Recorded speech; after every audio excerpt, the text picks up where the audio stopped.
tudo bom? No vídeo de hoje vamos falar sobre a PIF, peritonite infecciosa felina.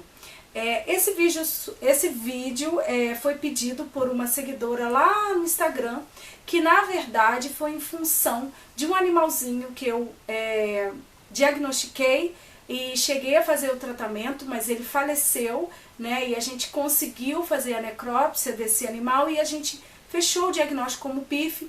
No diagnóstico eu já tinha clinicamente já tinha fechado a doença. Como muita gente sabe, principalmente as pessoas que me seguem no Instagram, elas já sabem que eu atendo alguns animais de umas blogueiras famosas. Então assim, esse gato foi de uma blogueira famosa, lá todo mundo já sabe, a Bianca Andrade, a Boca Rosa. Eu preciso falar porque essa pessoa que, quando ela anunciou a morte, que o gatinho dela tinha falecido, o Sol, então a seguidora dela veio me questionar como foi que eu cheguei a esse diagnóstico e como que eu fiz, como que eu procedi com relação ao probleminha que ele teve. É um diagnóstico bastante desafiador, na verdade, porque nós não temos um teste específico que diga positivo ou negativo para a PIF, né? A gente sabe que é uma doença bastante desafiadora para o clínico, né, e para o especialista em felinos. Na verdade, há uma sugestão da doença pelo histórico, pelos sintomas, pelas alterações que aquele animal vem apresentando. E no caso do Sol, foi ele teve algumas alterações que nem todas estavam descritas em literatura. Isso é importante a gente ver porque assim, a gente tem a literatura descrevendo toda a doença, dizendo como ela vai se apresentar, mas às vezes no nosso dia a dia, como clínico, como especialista em felinos, ela pode apresentar de forma diferente, porque são indivíduos, né? Assim como nós podemos apresentar a mesma doença, mas com outros sintomas, porque são organismos diferentes, formas diferentes de reagir, e não foi muito diferente com relação ao Sol, né? Então esse gatinho que eu cuidei dele durante até o fim dos dias dele. Foi importante para mim acompanhar tudo isso, porque a gente acaba aprendendo muita coisa, a verdade é essa, né? Então assim, a gente sabe que a PIF ela é uma doença imunomediada e de progressão fatal, né? Ou seja, uma vez diagnosticada a doença, a gente sabe que esse animal já tem muito pouco tempo de vida. E na maioria das vezes a gente faz o diagnóstico quando há os sinais clínicos, os sinais mais evidentes da PIF, né? E o que está envolvido na PIF, né, que é a peritonite infecciosa felina, é o vírus do coronavírus, né? O coronas, ele tem uma mutação, ele já faz parte da flora, né? E ele tem uma mutação ali, e acaba ele ficando da forma virulenta, né? O coronavírus é o coronavírus entérico, né? Existem dois tipos, muito importante vocês saberem que existem dois tipos de PIF. PIF efusiva ou a PIF úmida, que a gente, né, tem presença de líquido ou na cavidade abdominal desse animal ou pulmonar, né, efusão pleural. Esse líquido já, quando os animais eles têm a PIF úmida, né, ou efusiva, que a gente chama, na maioria das vezes é úmida que a gente chama, né? Esses animais a gente já consegue fechar o diagnóstico com muito mais facilidade, apesar de a gente não ter o teste de positivo ou negativo, né? A gente, através do líquido, a gente faz um exame que se chama teste de Rivalta, né? Que é um teste que a gente faz na clínica mesmo, através de um tubo de ensaio. A gente usa alguns componentes, né, para fazer a colocação daquele líquido e ver como que ele vai reagir naquele tubo, e aí a gente vai ter condições de fechar o diagnóstico. É sempre importante, através desse líquido, também fazer citologia, para ver que tipos de células estão naquele líquido, né? Nem toda peritonite pode ser uma PIF, né? Pode ser a peritonite infecciosa felina, nem todo líquido livre na cavidade abdominal ou torácica pode ser a PIF. Isso vai determinar com a idade, com algumas descarte de outras doenças, né? A gente tem que descartar sempre as doenças virais juntas, como a FIV e a FeLV, né? Porque pode baixar a imunidade e a PIF vir de rebote por conta disso, né? Então a gente precisa fechar todo o diagnóstico dessa forma, né? Pensando em todas as possíveis doenças que podem ser, porque a PIF é a última que a gente fecha em função da gente não ter um teste positivo ou negativo. E existe a PIF seca, que foi exatamente que acometeu o Sol. Por isso que foi tão desafiador fechar esse diagnóstico, e eu fui tão enfática quando eu fechei esse diagnóstico que eu não tive a menor dúvida, né? Em função, ele começou a ter os probleminhas dele urinários, ou seja, um filhote tendo problema urinário, isso já começou a me questionar bastante o que ele poderia ter. Ele já tinha feito teste de FIV e FeLV comigo, antes de ir para casa da Bia. E com isso, a gente já tinha descartado a possibilidade de ser FeLV ou FIV, né? Por ele ser filhote, a gente pensa logo em FeLV. Mas em função de vários problemas urinários que ele vinha tendo, independente disso, a gente fez vários testes de FIV e FeLV. Por ser filhote, a gente sabe que pode ter algum teste falso negativo, né? Então a gente precisava realmente, eu precisava realmente ter certeza que ele não tinha a FeLV. E eu sei que outro animal foi introduzido dentro de casa, então isso também me deixou um pouco ressabiada com relação a isso, se havia vindo desse animal alguma doença, né? E se ele tinha se estressado, e a possibilidade dele estar se estressando, por isso que ele estava tendo problemas urinários, né? Então ele fazia diversos exames urinários, fazia diversos exames de sangue e durante esse período todo, nenhuma alteração em proteínas, nenhuma alteração em leucócitos, nenhuma alteração em plaquetas, ele estava absolutamente normal, nenhuma alteração em enzimas renais e hepáticas, todas normais. Mas sempre o exame de urina vinha apresentando com uma inflamaçãozinha, uma infecçãozinha, e a gente não conseguia debelar por completo essa infecção urinária dele, né?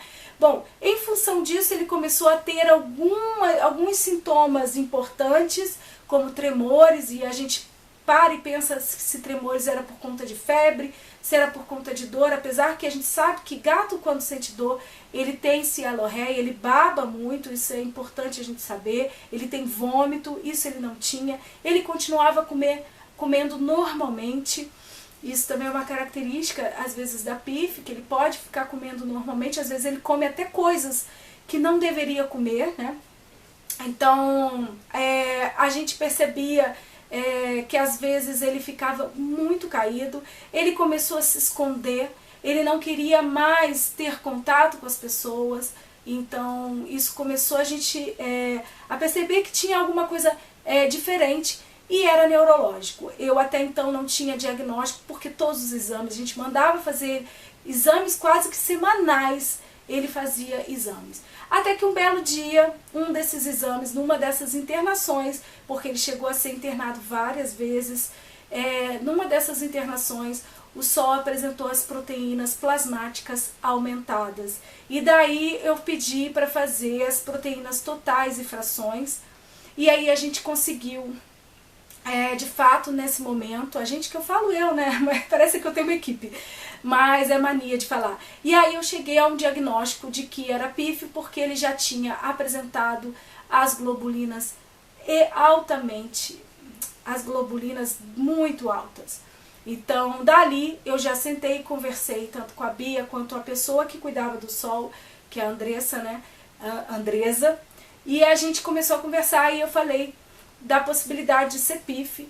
E na verdade, nesse momento, os donos, né, os tutores, eles ficam muito angustiados, e por não ter um resultado de teste de positivo e negativo, isso angustia muito. E aí a questão de vai tratar, não vai tratar, e a gente já tinha percebido que ele tinha tido algumas alterações, já tinha tido convulsão. Então era o momento exato da gente começar o tratamento, sim. só que existia aquela insegurança da parte delas. Eu entendo perfeitamente, é normal a gente tentar convencer um tutor sobre a doença que não tem um teste, né, que seja positivo e negativo.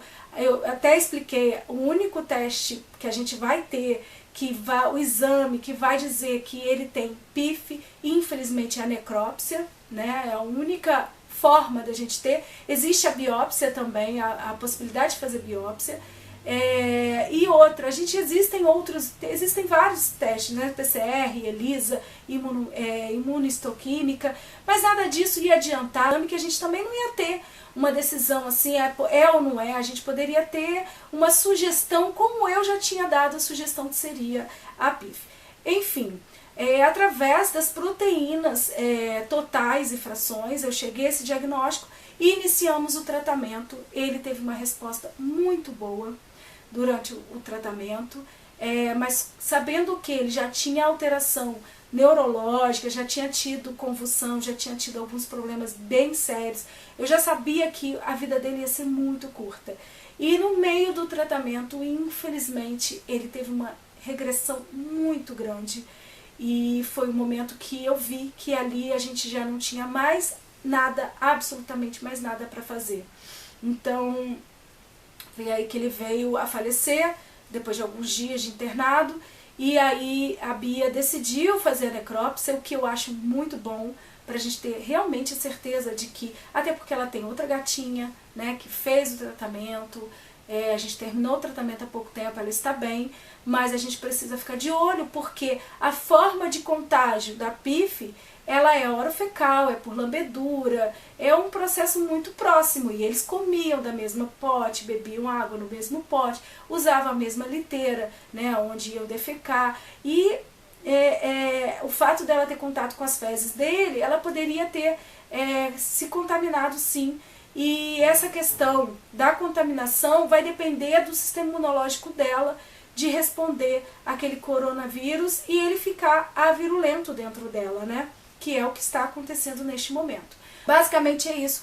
A PIF é um vírus que ele faz uma vasculite e pode, seguida de necrose, né? Uma vasculite seguida de necrose, e esses animais eles ficam muito debilitados e dificilmente a gente consegue salvar eles. Eles têm uma vida muito curta.